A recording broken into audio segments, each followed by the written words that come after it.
Welcome to Birth as We Know It, a podcast that is dedicated to recognizing the many different ways that birth unfolds.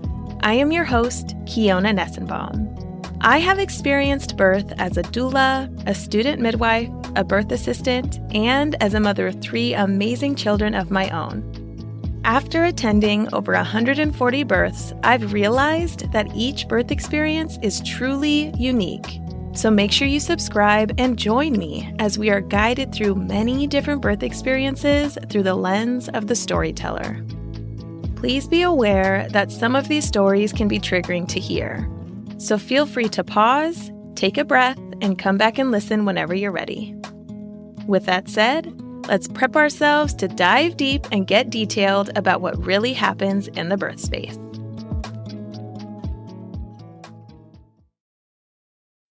As a reminder, this podcast is intended for educational purposes only and has no intention of giving or replacing any medical advice. All advice that is given on the podcast is from the personal experiences of the storytellers. All medical or health-related questions should be directed to your licensed provider. Hey, it's me again really quick. I just wanted to stop in and say thank you so much for listening to the Birth as We Know It podcast. If it wasn't for you amazing Baki listeners, this podcast would not be where it is today, and I truly appreciate you. So come celebrate with me inside the Birth as We Know It podcast community on Facebook. You can do that by going to birthasweknowitpodcast.com/community.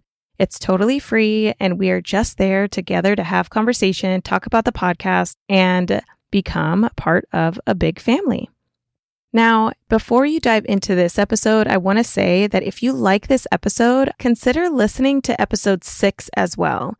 In episode 6, Kristen Travis talks about what it's like to choose being a single parent and going through intrauterine insemination. All right, let's dive into this amazing episode today. Hello, everybody, and welcome back to the Birth as We Know It podcast. Today, I have on Morgan Harvey, who is going to be talking to us about her 2 vaginal birth experiences of Josiah and Noah. Morgan is also a birth doula, a chef, as well as a placenta encapsulator, and we will also be touching on how she is an adoptee and how that impacts her parenting.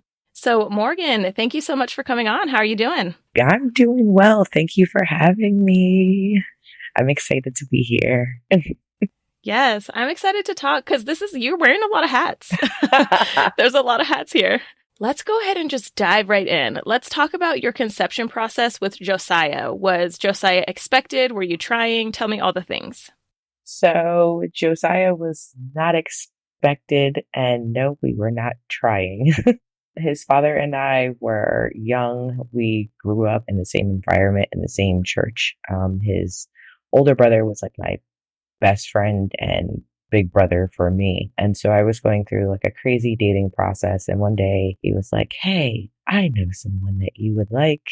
At first, I didn't really take it too seriously, but I got to know him, and he was not the same guy that he was back when I guess I knew him like middle school, high school. So we had tons and tons of fun. He liked to do a lot of stuff. I'm like to be out and about and do things. So yeah, Josiah is a product of a birthday. And it was like the first time, when your parents are always like, it only takes one time. Well, that was that one time. And the crazy thing is I continue to have my period for some time. So I didn't find out until about Thanksgiving. And so that was interesting. My mom was like, "Hey, I need you to go to the store to get some rolls." And while I was out, I ran and got a pregnancy test. And so it was positive. And I called him and was like, "Hey, here we are." And he was excited. He was like, "Okay, I guess this is what we're going to do."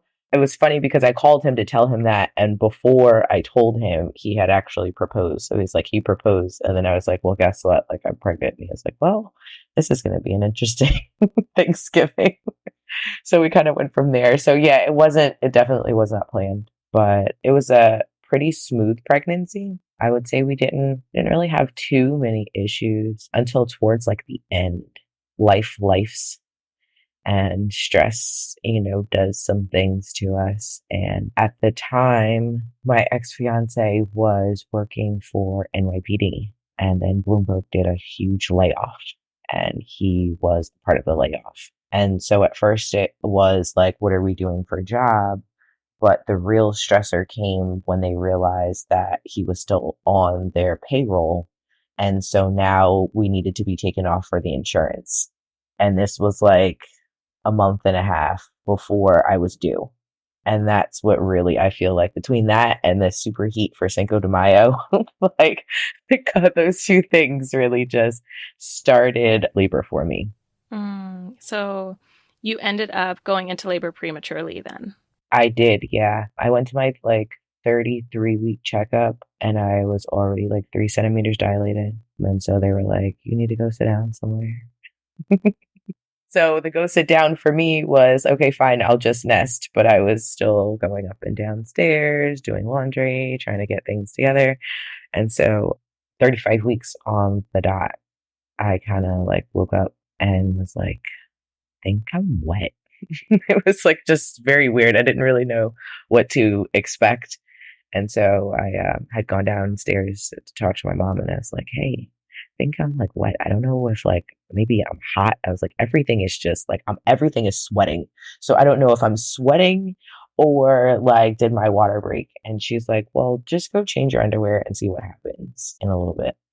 Well, when they got soaked again, then it was like, okay, well, maybe I should make some phone calls. I still took my sweet time going to the hospital. So that was like I don't know, maybe like say 6 o'clock in the morning. I didn't get to the hospital till like 3:30 in the afternoon because it didn't really seem emergent, I guess, at the time. And I was like, ah. And as I'm sitting in the waiting room, that's when my water breaks. And then I start crying. And I was like, I feel like I peed my pants. Like me being wet with clothes on is just a whole no.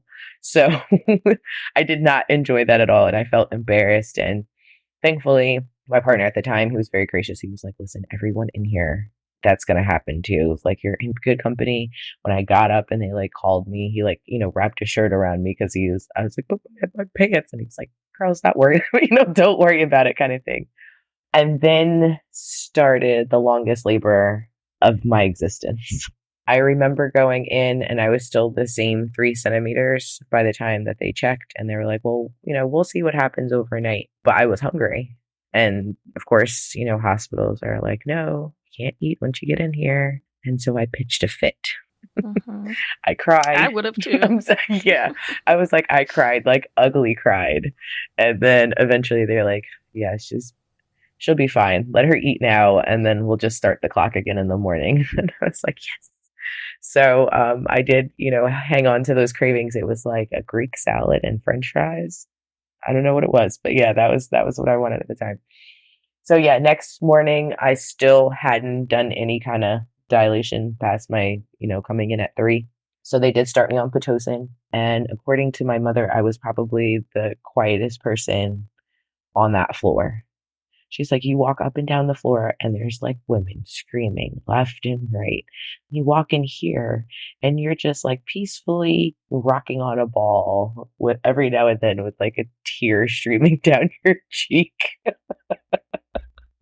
The funny thing is, the moment they started the Pitocin, my body kicked in. I had no childbirth education. I had no kind of real conversation other than your typical OB, how you doing, how you feeling, blood pressure, weight, all that kind of stuff. And yeah, I kind of just remember going inside myself and just vibing out. And it got to a point where now it was like 36, 37 hours in. And every time I had a contraction, which they were getting closer together. So I definitely, had done now some progression, but Josiah's heart rate was plummeting. And, once they start tanking along with the contractions, then that's when, everyone starts to do a little panic. So, hey, we might have to have a conversation about C-section. And so my partner was like, listen, if there's one thing I know she doesn't want, it's that.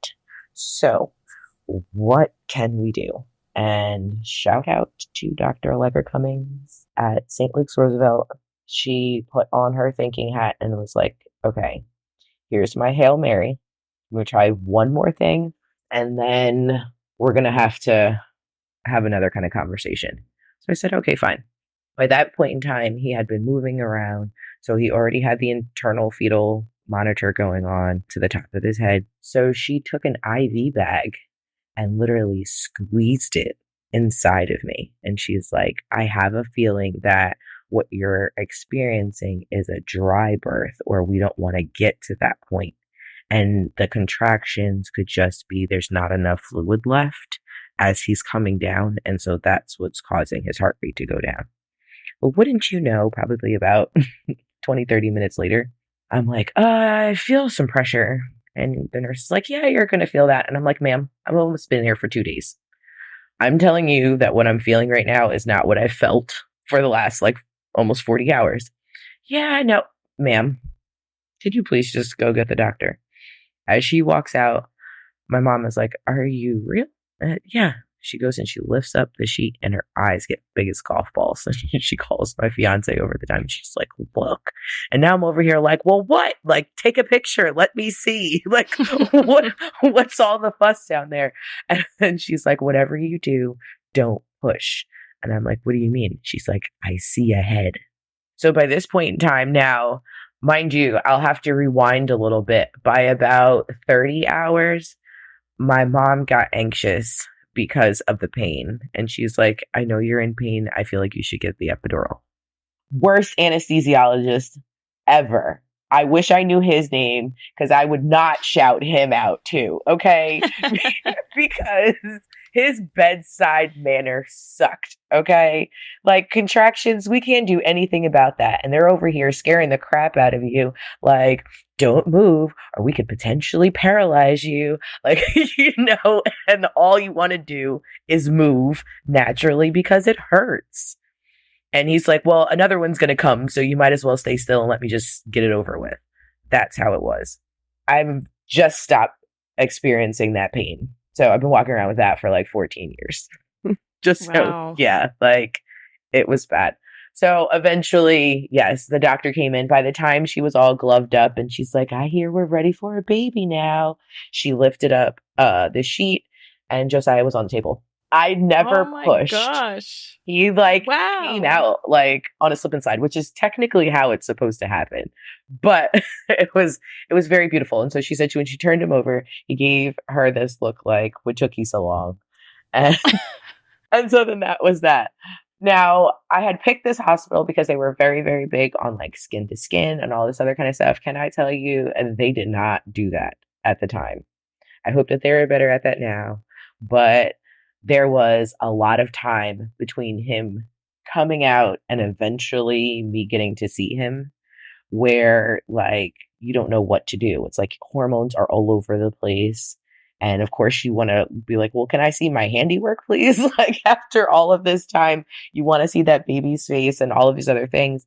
But of course, they wanted to make sure that he was okay. All was well. And then I was exhausted. So I fell asleep.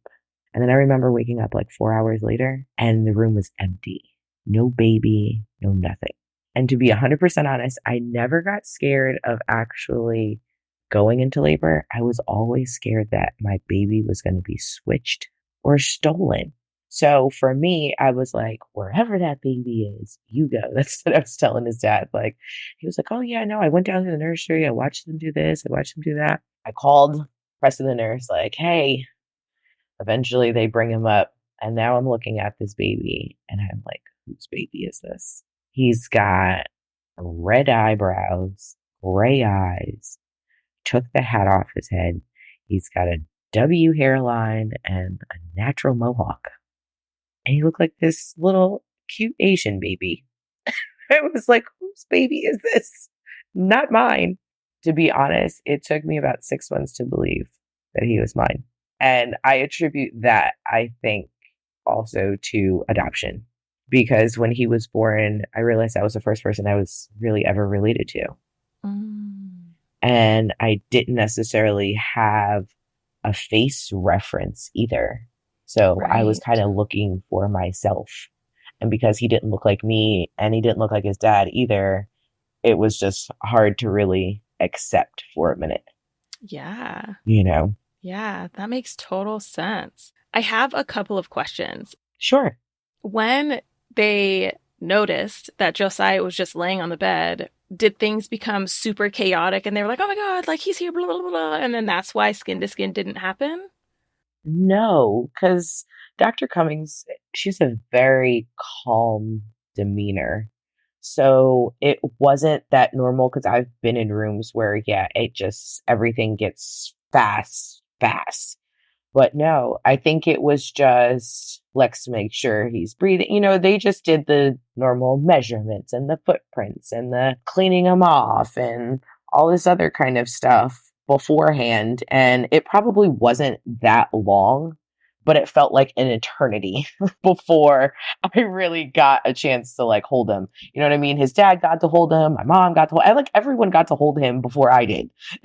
And so that was, yeah, that's why I feel like it felt like that. But initially, when he was born, there was nothing that posed any like emergent action. Right. And so how many weeks were you then at this point? 35 weeks, you said. 35. Yeah, on the Yeah. nose. So since you were premature at 35 weeks, did they give you any kind of steroid shot to make sure that his lungs were developed? Or a RhoGAM shot, maybe? To be honest, I don't remember what I want to say no. Okay. Yeah. The reason why I ask that is because it tends to be a very painful shot. Exactly. Yeah, I feel exactly. I feel like I would remember that. The only thing I really remember as being painful was the epidural. Like that for me was the pain of it all. So yeah. Right. Yeah. Okay. And then you had also mentioned that Dr. Cummings had decided to use her thinking brain at that point to prevent you from getting a cesarean, to put IV fluids back into your uterus. And you said it like she just squeezed an IV bag into your uterus. I'm thinking amnio infusion. Like, did she do any kind of tube, or was she really just like how are we getting this water into your uterus? So it was funny because she was like, since you've got all these wires hanging out over here already, and like I said, because it was the internal fetal monitoring, there might have been like a small bit of a tube, but I remember her kind of just like cracking like the end of the IV bag and just go like just literally squeezing it. Yeah, that's hilarious. Yeah. I imagine that there has to be at least some kind of tube to get past baby's head to like They're get probably, it up there. I honestly, because there was still a bit of time before I was like, hey, I'm feeling pressure. Honestly, I feel like he was probably still at a higher station or he was, still a bit high up. So it might have worked to our advantage that way. I feel like he was probably a little bit further down than, yeah. Try to snake some things around. It sounds like she made a really good choice because it also sounds like that's what your body needed. Oh my goodness, everything that my body needed. And the fact that I was heard, like being on the other end of things as a doula, I didn't realize at the time the gem of a physician that I had in her. And the crazy thing is, I was in a group and I had been seeing another OB consistently. But, once you hit like 30, 32 weeks, they kind of want you to rotate around just in case someone ends up not being there. So the day I went into labor was the day I was supposed to meet Dr. Cummings. So I was like, here I am, like supposed to be meeting someone, had never met her before. And the fact that like she took care of me in a way that I felt like she had literally been with me throughout my entire pregnancy. Like, birth plan? What? Nobody asked me about a birth plan. I didn't really have like, I just knew I just wasn't trying to get cut open. Like, that was about it. That was my birth plan. Like, that and a breastfeed and leave it at that. But there are so many other people, even in my family and Josiah's aunt, that were not as fortunate to have a physician that could think outside the box like her and did end up having a C-section. So again, eternally grateful for her. Yeah, absolutely. I am grateful as well because it prevented you from getting a cesarean. Like, that's huge. Yeah. That's Listen, huge. so the ones that are unnecessary, those are the ones that we want to prevent. You know what I mean? If you and or baby are ever in like imminent danger, we do what's got to be done to be able to save both of you, hopefully. And, Hmm. we don't have to choose, but that's the goal. Right. But other times, why do we have to put a clock to it? And that was the other thing, like the fact that I was able to kind of labor how I really wanted to, 39 and a half, like almost 40 hours. I've supported births where, a hospital starts looking at watches at 10 hours. Like this is taking a little bit longer than we'd like. Why don't we try to speed this up a bit? Yeah, that's true. Tell me a little bit more about what your postpartum experience was like. You said you decided to breastfeed. So how was your breastfeeding experience? So Josiah ended up needing to stay in the NICU. When they took him back for circumcision, he was not keeping his temperature regulated. And so it was like, now we're going to have to keep him. I was living in New Jersey. So I then had to kind of get on the hospital schedule because the earlier the baby is, a lot of the times you have to wake them up. You kind of have to put them on a feeding schedule because they're not going to wake themselves up. So the hospital kind of put him on a 12, 3, 6, and 9 schedule as far as feeding was concerned. And so I learned how to pump in between those feedings. They were actually very integral in trying to teach me at least how to be able to latch effectively. And honestly, I would be there as long as I possibly could from the time that they, allowed visitation, so to speak, to the time that they told you to go home. I was there. So at least I got each one of those feeds. And then I would take the time to pump in between. So it was almost like power pumping. And by the end of, I want to say probably like day 5 is when like my milk came in. And I say all that, like most milk comes in between like 2 to 4 days. Mine was a little bit longer because obviously I wasn't sleeping. I was going back and forth.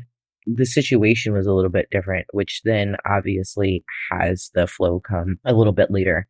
But once it came in, it was like not even 24, 48 hours. They were like, he can go home.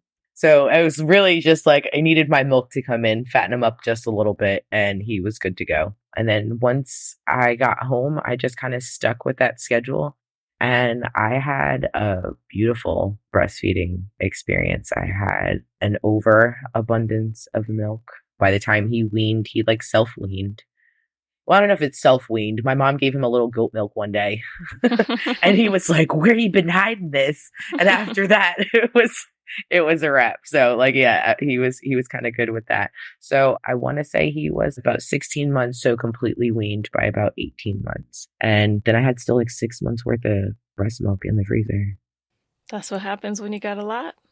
I know. I was like, "Ooh, I had no idea I was over here, Bessie." Right. So then, of course, now when Noah comes about, I'm thinking like, oh, okay, this is about to be great. His birth was completely different. Okay, we're definitely going to get there. But before we bounce to Noah's birth, I want to talk a little bit about your postpartum mood for Josiah. How was that? Because you had mentioned it took you 6 months to like truly believe that he was yours. How was that impacting your mental state? That's a very good question. I think I was still very much in a place of trying to understand like who I was, like who exactly am I? And what does it really mean to now like be a mom? Like I said, we were 25. We were now talking about being married. I want to say probably around like month 7, I had a conversation and I was like, listen, I love you. That's not going to change. The reality is, I'm having a very hard time wrapping my head around being a mom and a wife at the same time. So I can't stop this baby thing, but we can stop this like wedding thing. So can we like just push this back a little bit until I can kind of get a grasp on what exactly this is going to mean? And I think that's kind of just where my head stayed a lot of the time. I did not balance a relationship and child well. A lot of people don't realize how much you have to like baby proof your relationship slash marriage because it takes a lot. And especially like men, a lot of the times don't, or I don't even want to just say men, I'll just say like the non birthing partner tends to not 100% understand what you're going through, whether it's hormones, whether it's just body feeling tired, the self-acceptance of what your body looks like. When I got pregnant with Josiah, I had lost like 50 pounds. So I went to college to that little freshman 15. And then, like, I don't know, I guess I just had fun and enjoyed food, right? So by the time I had come home and now I had like lost some weight, I'm like 125, like I'm in the best shape of my life. I'm loving this. Now, boom, you're pregnant. So it took me like 2.5 months after I found out I was pregnant to really even effectively eat because I was pissed off. I was like, what? I gotta go get fat intentionally? Like, that's how it was in my head. It wasn't about feeding my baby. It wasn't me. It wasn't because you're not getting fat. Like, you're doing exactly what you need to do. Like, you've got to feed yourself, but you have like a whole nother person inside you. So that's what you've got to do. And I think once I really just accepted this is what it's going to be and was like, all right, this is just another challenge and I'm going to take it head on. Mentally, I was just like, all right, let's go.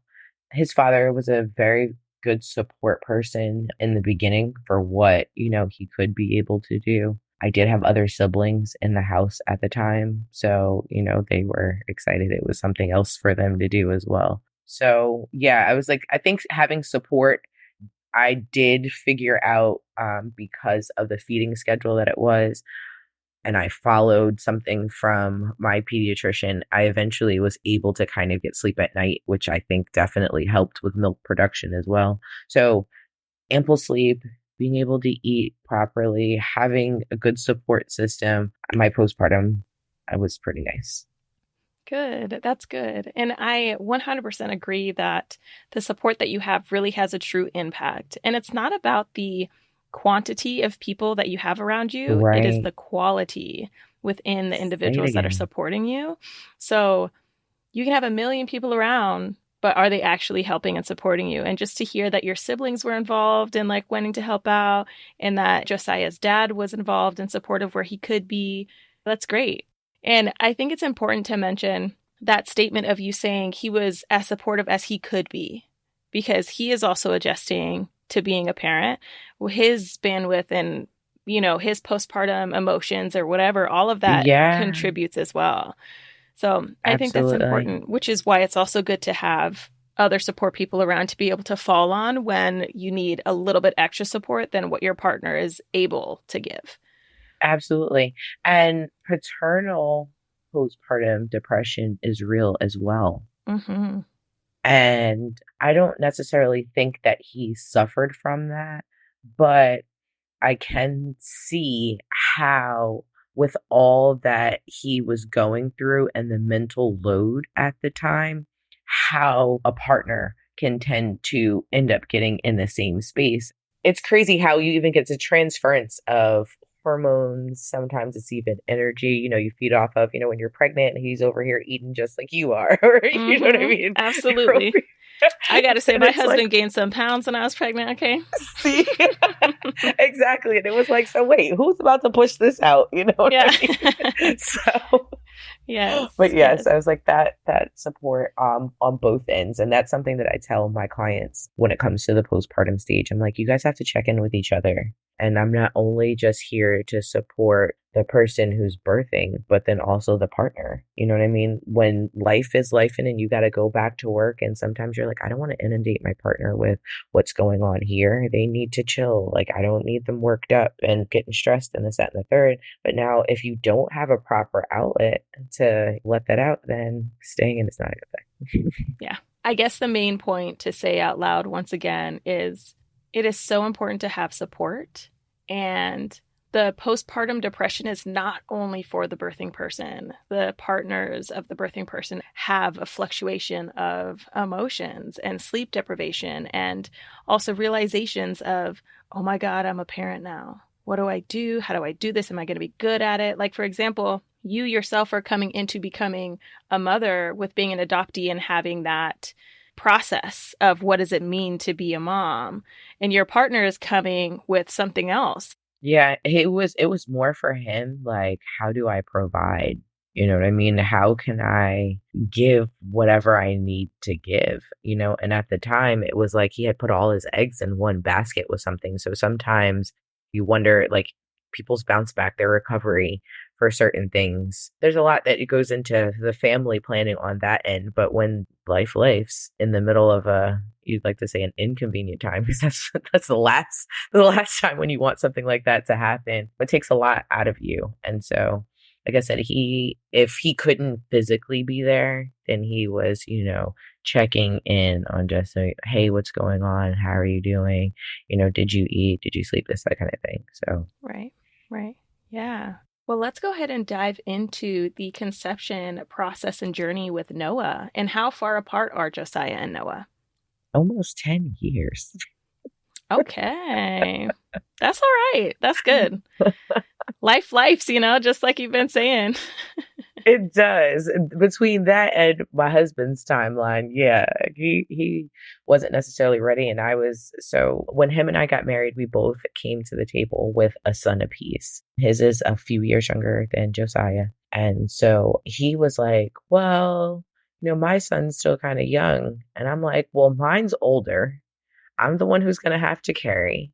I'm the one who's going to end up having to do like all of these other things. Like, I would like to be able to have this child's early years be the same way that at least the first year that I had Josiah, I had stacked up, some good money while I was working.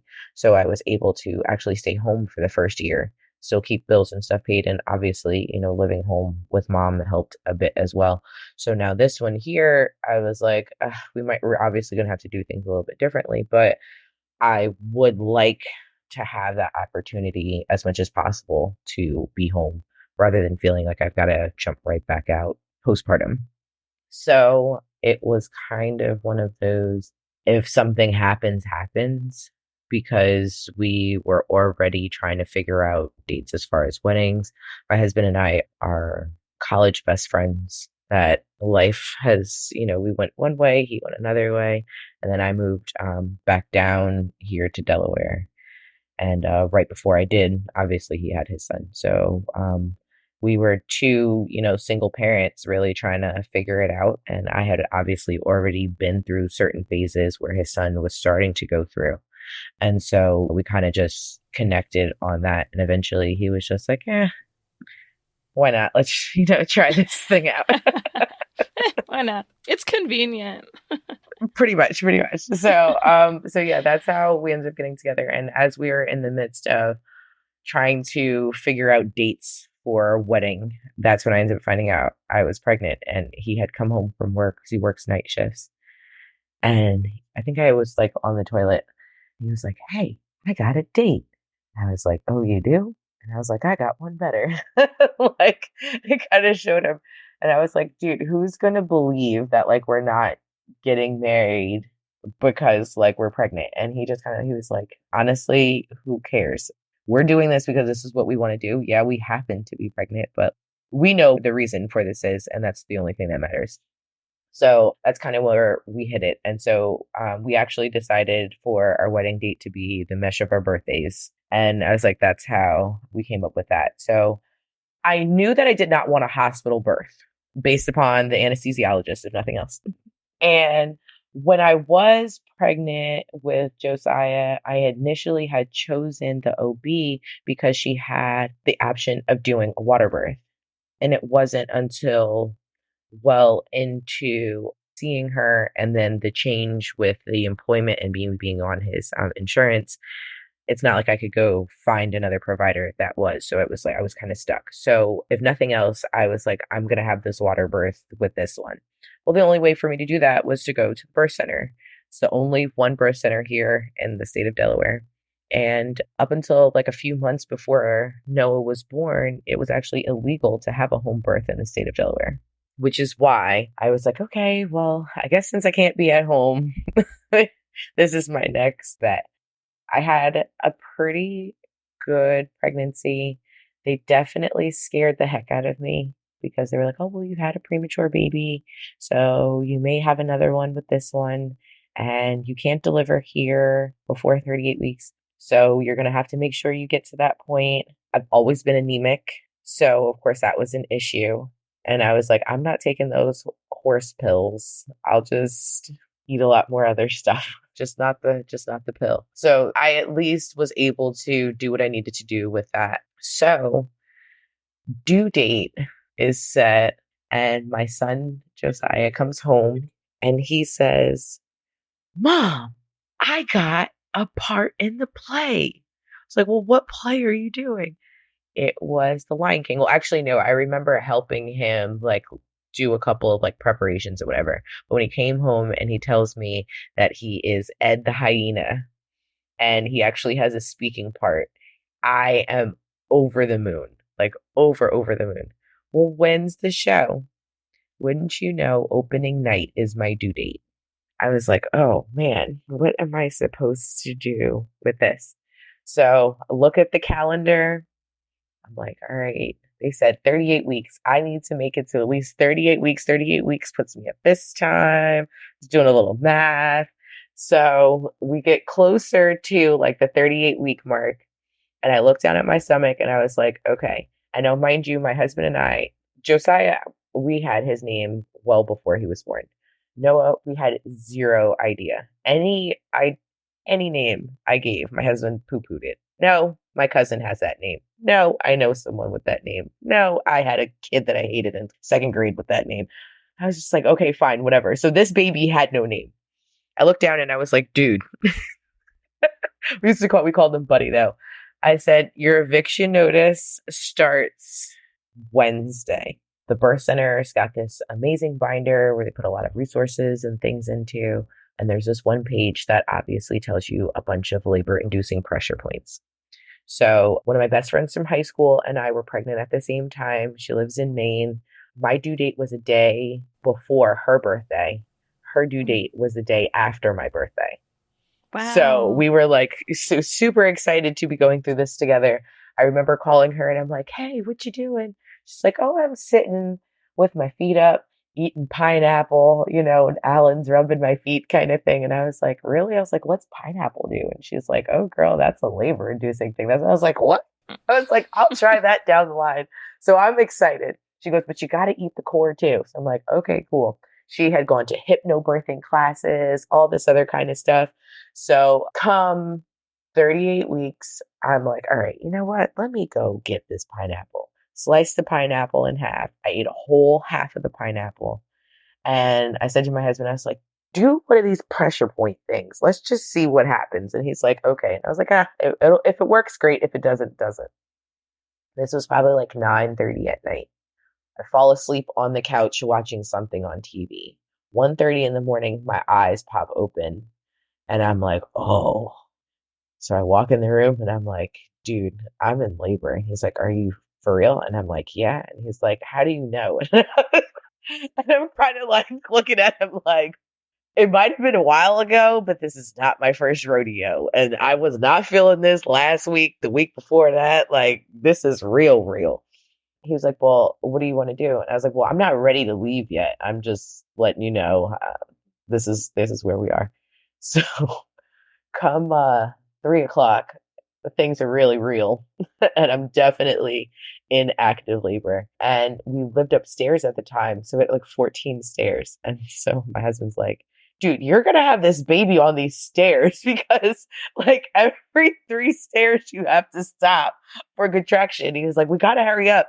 And I was like, if you're not going to carry me down these stairs, you just going to have to wait. Like, I don't know what to tell you. So now we're like fussing this whole time. Like, why are you rushing me?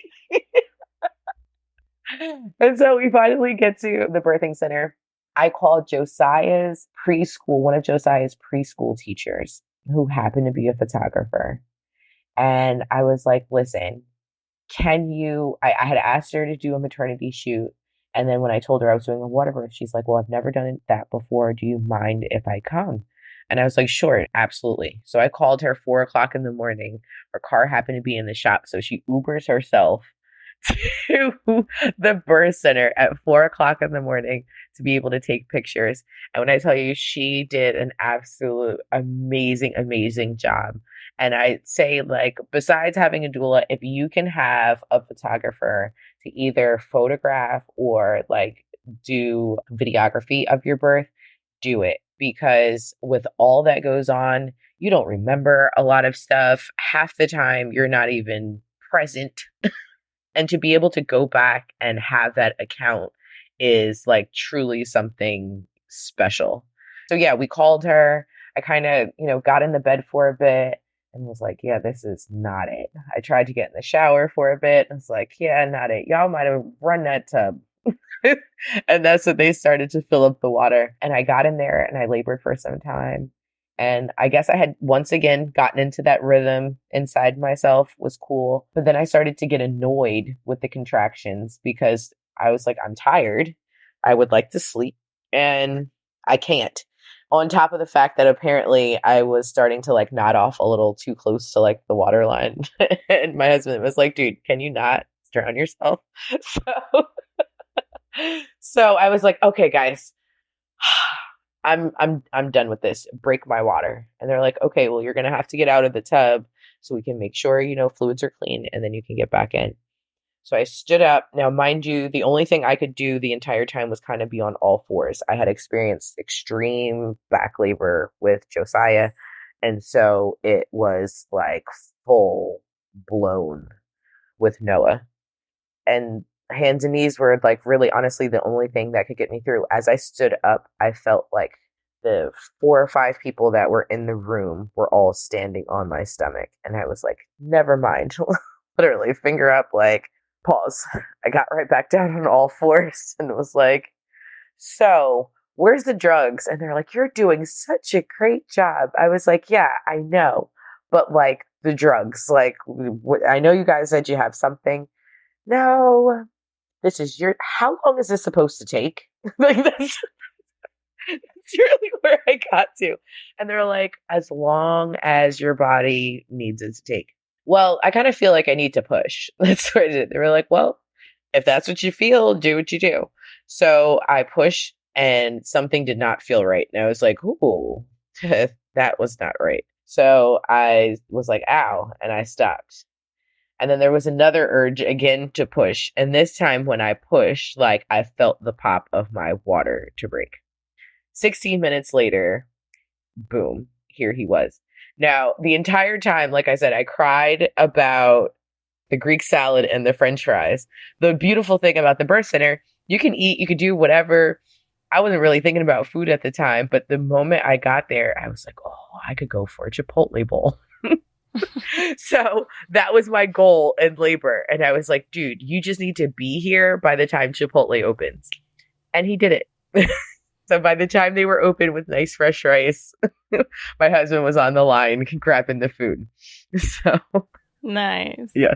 Oh, that sounds so awesome. And so that pressure of needing to push makes me think, like, where were you feeling pain? Like when you feel like, no, pause, I can't do this anymore. What was that feeling? So it was not that immense feeling of pressure like in your bottom, like you need to poop. This one, when I pushed, was actually like more in my vagina. So I probably was not pushing appropriately. To be 100% honest, hindsight, he probably still wasn't as low as you would like him to be because I did end up tearing. It wasn't anything too crazy, but it did require some stitching. So yeah, and I was like, that probably, and when I said ow, that probably might have been that tear, to be honest. If it wasn't that, then of course that good old ring of fire. Right. Won't do it. That'll make a lot of people pause real quick. Yeah. Yeah. So actually, my 9-year-old was outside. At first, he wanted to be in the room. I really wanted him to be in the room too. But I realized on the way to the birth center, he was not handling the contractions well. When it comes to boys, they love their mothers so fiercely. And because he couldn't do anything about my pain, he couldn't take it away. It was just, he was helpless. Aww. And so I was like, thankfully, my mother-in-law came at the time. So she ended up sitting with him. But it's funny, when he came in afterwards, he was like, Mom, I heard you use words I never knew. You're like, yes, son. Yes, exactly. And I was like, son, it hurt. And I was, that ring of fire just really had me out there like, oh. There's Yes. a great picture. There's a great picture, honestly, of my husband's face has the pain that I probably felt on it. Mm, And mm. I had grabbed his shirt and kind of did one of those like twists right around the neckline. But I had also grabbed his chain at the same time too during the contraction. So when I went to go like turn, I was pretty much choking him. So you see my back and my hands around his neck and then the pain on his face. And I told her, I was like, girl, that shot needs to go in a museum because Yeah. like that's complete transference right there. Like he felt me right there. Oh gosh. That sounds like an amazing picture. Yeah, it definitely was. It was one for the books. But all in all, like I said, it definitely was a good experience. Reflection wise, I wish someone would have said something to me more about my placenta, especially with me being anemic. I wish it would have been pushed a little bit more when it comes to postpartum depression and anxiety, seeing as though between Josiah and Noah, I was dealing with anxiety and depression. Right before I got pregnant with Noah, birth family actually started to resurface. And I, unfortunately, right after Noah became estranged from my adoptive mother. So it was like a lot of things that were going on. So then, postpartum wise, it was different. I was feeling like I was losing my mother. I was dealing with the lack of my birth mother wanting to acknowledge my existence. I was dealing with other family kind of coming in and trying to figure out where they fit in. And for me, I hadn't really processed like any of that. I only had started looking because Josiah was asking questions like, I know I look like you, because eventually he's got my whole face. So he's now like, I know I look like you, but who do you look like? Good question. Well, why do we do these certain things? Why do, all of these? So now I'm like, okay, well, I got to get some answers, if nothing else, for him. And again, I don't think I understood the magnitude of how adoption really affects the birthing process, the postpartum process, especially when it comes to support. My husband didn't really know how to go get help or to ask for help or anything. So to know signs, you know what I mean? No one really gave him that kind of information. So he didn't really know what to do with it. And I remember eventually I ended up in a space where I had a whole mental breakdown. I was not successfully breastfeeding at all. I was barely making 2 feeds a day. And I'm the first person to really breastfeed babies on both sides of my husband's side of the family. So now you've got people like, well, when are you going to stop breastfeeding? Oh, you could just do formula. Not saying that they weren't supportive, but they really just didn't understand what I was trying to do. So yeah, postpartum wise, it was rough. I struggled with breastfeeding. I struggled mentally with really trying to just regain some kind of balance. I was feeling extremely isolated and not with the same type of support that I had before.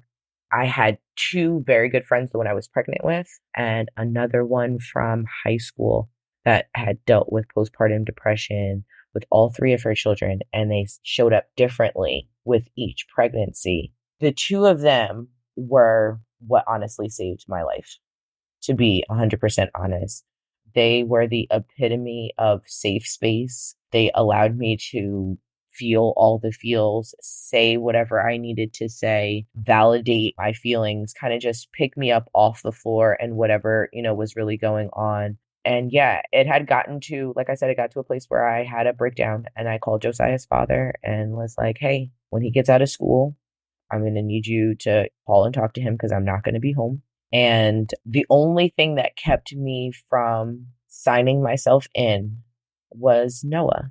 And it was, who's going to feed my baby? So as much as I really didn't want to have much with it, wasn't, my postpartum wasn't, I didn't want to hold him. or I didn't want to feed him. I was not taking care of myself. So it was more about me and being in a depressive state and really just not knowing where I belonged. Finding out that I was the second child had me questioning whether or not I was going to be mother enough for Noah. And if nothing else, that was my biggest fear just in general, because Josiah and I are very, very tight. And so the idea of loving two people equally was like, how do you do that?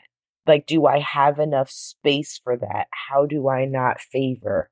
How do I split myself even more than I feel like I'm already splitting myself? And I felt like I didn't have any answers. So I also found out in my adoption thing that a big portion of it was my birth mother was also trying to make sure that she had a career rather than just a job. And when I got pregnant with Noah, I was really just getting to a place where Josiah was old enough where I could be more independent. I wasn't having to take certain jobs that had certain hours, and I was like, okay, I can move around a little bit more freely. And I knew now with being pregnant, I was going to have to be restricted a bit more. And trying to make sure that I took care of me and what I wanted and needed out of life, as well as trying to still honor the fact that the child didn't ask to be here, didn't pick me as a parent. So buck up, buttercup. Sometimes you're just going to have to be selfless and, it's par for the cause. This is what we do. And hoping that the sacrifice ended up being on both ends, between both me and my husband. It didn't just all completely, fall on me.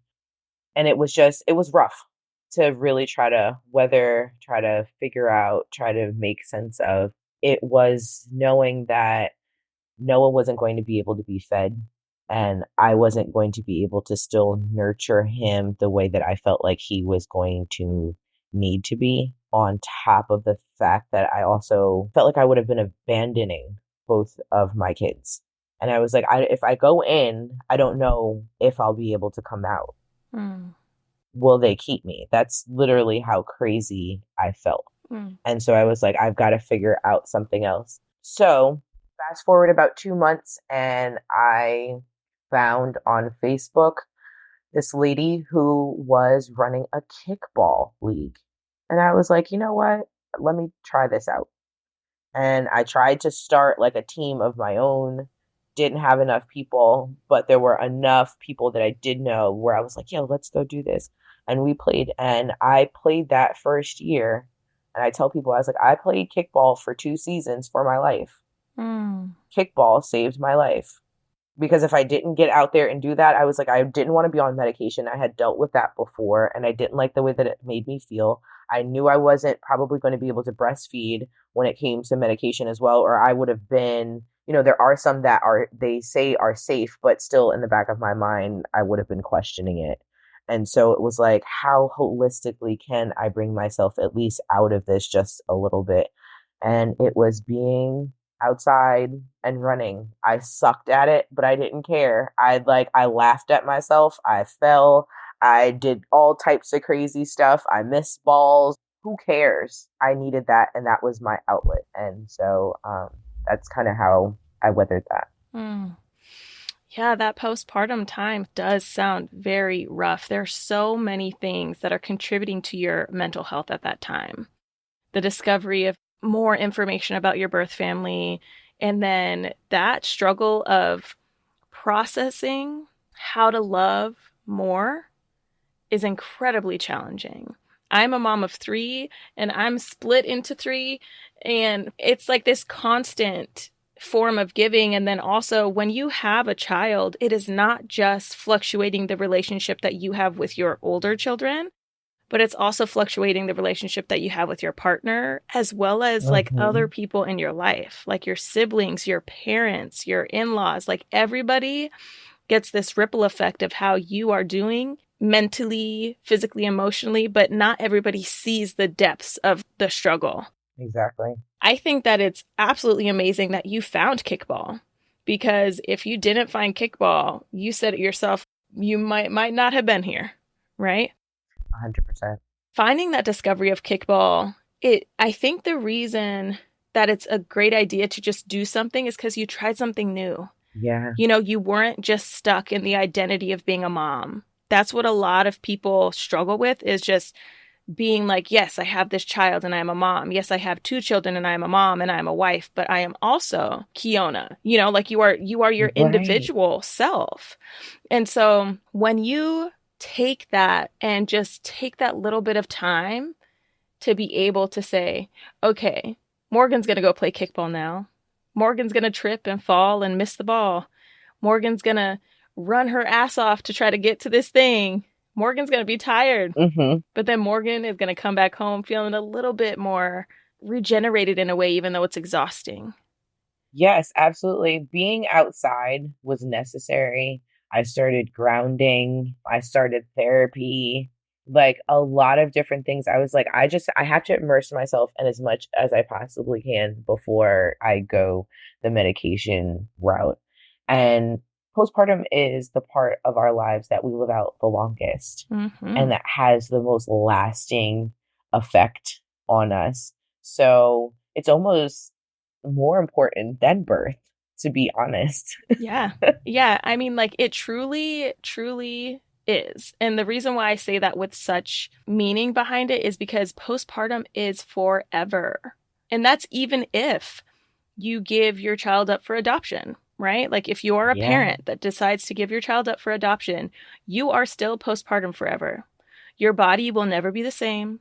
Your hormones will be no, impacted forever. exactly. And then the mental and psychological impact of having given birth and having to make the decision that you made, whether it's giving your child up for adoption or deciding to breastfeed or deciding to go back to work at a certain time, like every decision you make Hmm. impacts the outcome and like what the future looks like for you. So postpartum is the rest of your life. It is. It is. And it's important to take it seriously, from the rest that's necessary right after birth. Because I had to be, oh, we didn't even get to the point where, although Noah was 38 weeks, which is considered full term and was acceptable for the birth center, apparently his glucose levels weren't doing what they liked it to do. So we still ended up in the NICU for 4 whole days. Mm. And the NICU at the time didn't really have the best accommodations for parents and babies. So I sat in a chair for the first 4 days. So stitches took 2.5 weeks longer to heal and were extremely sensitive to the touch. Everything was just really off. And it was kind of unnecessary, actually, even according to the nurses, for us to stay that long, because if I was allowed to feed Noah as he wanted, we would have been able to get out earlier. But they were trying to do the same thing as Josiah with that feeding schedule, although he was showing signs of being hungry on his own. He was waking up, all this kind of thing. He just had a crazy eating schedule because I ate weird. You know what I mean? I didn't, like, for some reason, I didn't do breakfast. So I'd start eating at around noon. And then I would have like a break and then I'd eat at 4. So, like, his feeding schedule mimicked my eating pattern, like, to a T. So I kind of knew already what was going on. But, we were just like, you know what? Hospital, it's a numbers game. You got to play their game to be able to just get out. And then you can get home and, do, do by your baby the way you know how to. Right. Right. So. Yeah. Oh, my goodness. So, would you say that your postpartum experience that you had with Noah was like on the cusp of postpartum psychosis? Probably. Yeah. I was like anxiety and depression on all time high. And yeah, for me, I was literally in the shower and I could not stop, like, cleaning. Like, there was nothing at this point in time dirty. And then it was just like in uncontrollable, like sobbing. And then I don't know, it was, yeah, it probably was. Because then I went from like extremely sad to almost like manic. Mm. And then it would, like, yeah, they were just all over the place. They were all over the place. And I was just like, I just need help. That's what I kept saying. I was like, I just need help.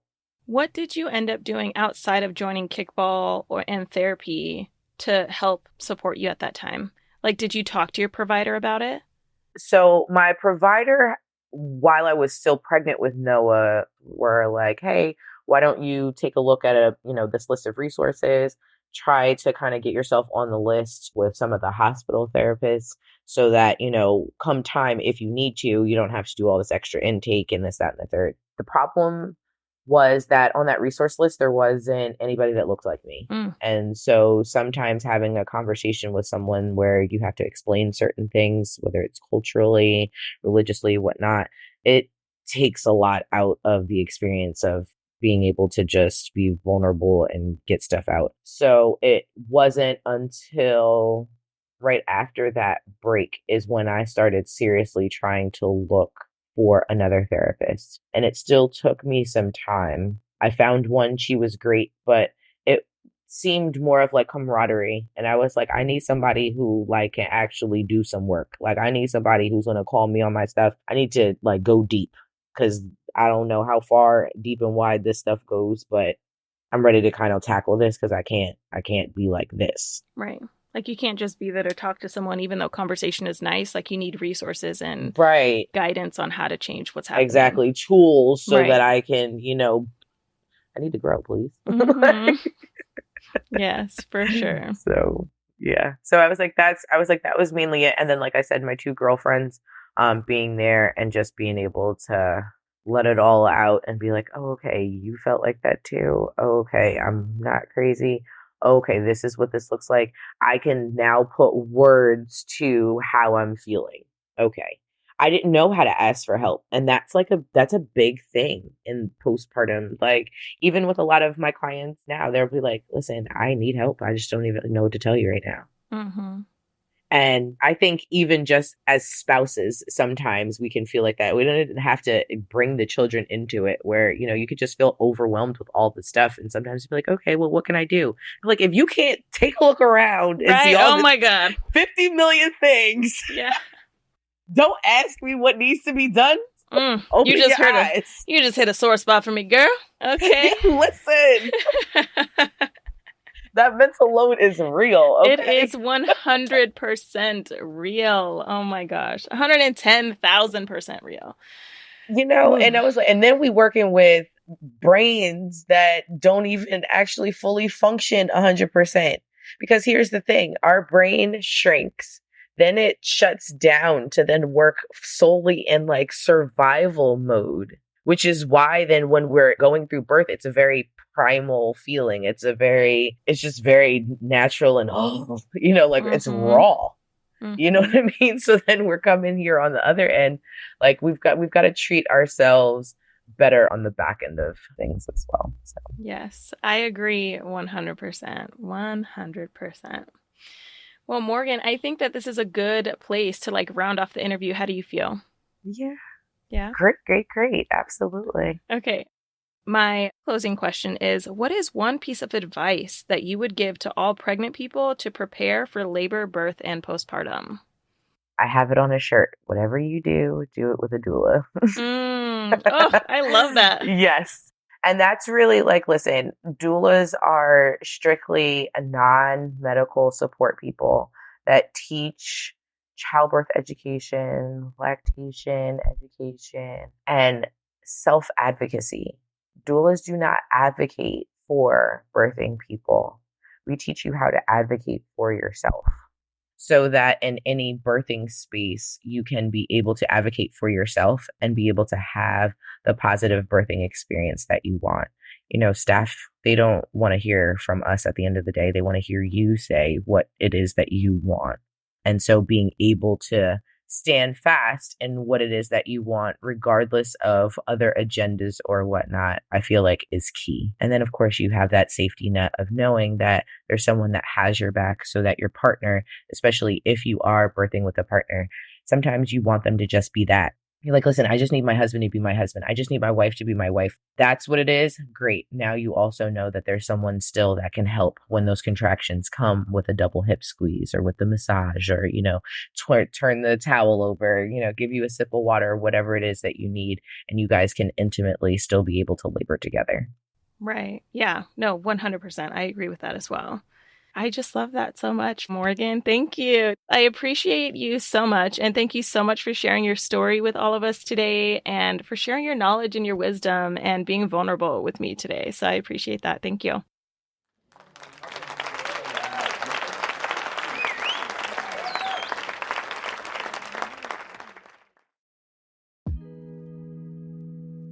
This interview with Morgan taught me so many things that I didn't consider. For example, having her own child as an adoptee had her go through the thought process of what it's like to actually be biologically related to someone, and then what that looks like and what it means to love more than one child when she went to have her second. Morgan, I just want to say a personal thank you for being on the podcast and sharing your stories with us. There's so much that you taught us, and there's so much more to learn just based off the information that you gave. So thank you. Now, if you liked this episode, I would highly suggest that you also check out episode 6 with Kristen Travis. In that episode, she talks about what it's like to make the decision to become a single parent and then go through the pregnancy on her own after utilizing IUI, which is intrauterine insemination. If you've gotten this far, you already know that I am going to invite you into a special group. That group is the Birth As We Know It podcast Facebook group, and I would love to see you there because in that group, we talk about the podcast and so much more. So come join us and be a part of the conversation. You can do that by going to birthasweknowitpodcast.com/community. If you want to learn more about Morgan and see the amazing picture that she's talking about when it comes to her basically choking out her husband, go ahead and head over to birthasweknowitpodcast.com/70. That is where you will see all of her amazing photos as well as the show notes and links to any definitions or resources that were mentioned in this episode. All right, friends, I hope you all have a great day. I'll talk to you again soon. Bye for now.